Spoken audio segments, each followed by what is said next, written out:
Before we start, I would like you to hit that red subscribe button so that you never miss out on any of our videos. Hey guys, what's up? Welcome back to Film Spire. Number 8. Should they have included Lady Stoneheart? There are many characters in the books that don't make an appearance in the series, and one of these is Lady Stoneheart. In the novels, she is the reanimated Caitlin Stark, transformed into an undead horror who seeks vengeance on those who destroyed her family. Of course, the series makes no mention of this despite some hints from Lena Headey that they would, and fans continue to dispute whether the omission was justified given just how many storylines were already going on, or whether it was a betrayal of one of the core characters and concepts explored in Martin's books.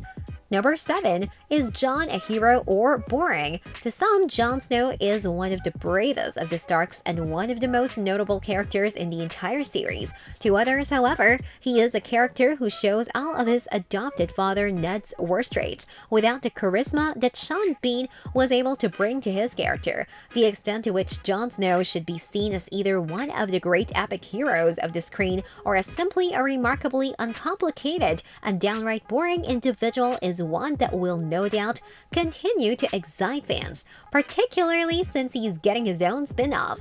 Number 6. Should Jaime have gone back to Cersei? In a lot of ways, Jaime Lannister is the ultimate anti-hero, the type of charismatic individual the viewer cheers for even though he is capable of doing some very bad things. Most notably, as the series races toward its conclusion, he decides to leave Brienne, with whom he has finally consummated his relationship, and flee back to his sister or lover Cersei. Fans have, as always, split into two sides, and some argue that this is in keeping with his already existent loyalty, while others say that it was a betrayal of his newfound romance with Brienne. As is so often the case, it's character romance that proves most divisive in the fandom.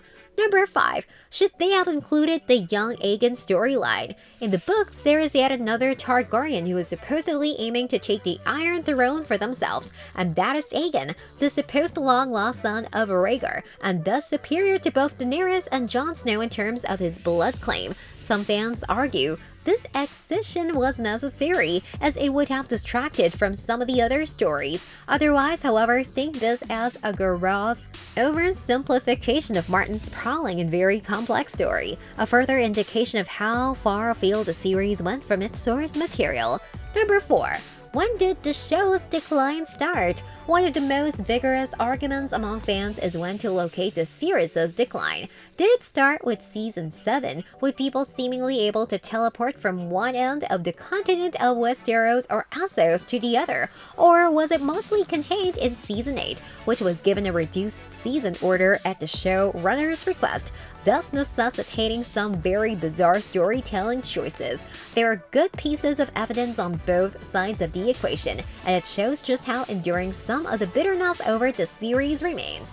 Number 3.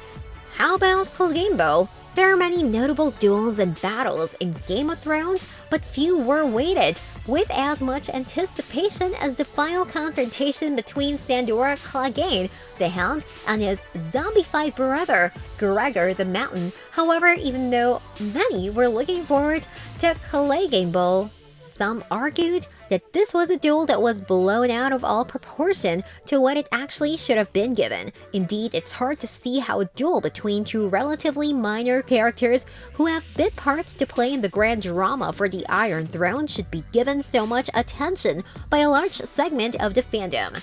Number 2. Was Jaime and Cersei's death anticlimactic?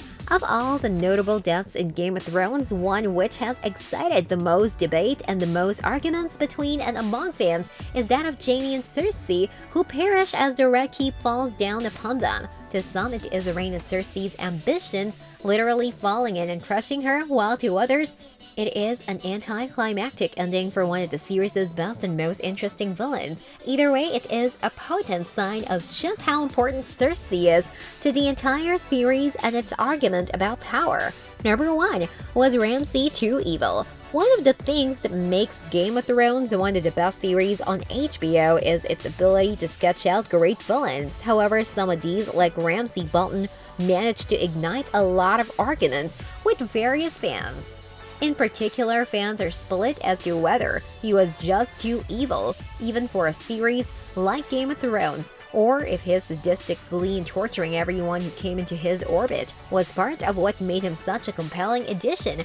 Regardless of which side one comes down on, there's no doubt he is a chilling and fascinating individual. This brings us to the end of our video. I hope you enjoyed it. Hit like if you did, and don't forget to subscribe to our channel so that you don't miss any of our videos in the future. Also, watch the 2 videos that are on your screen because I'm sure you love them. With that, I'll see you in the next video.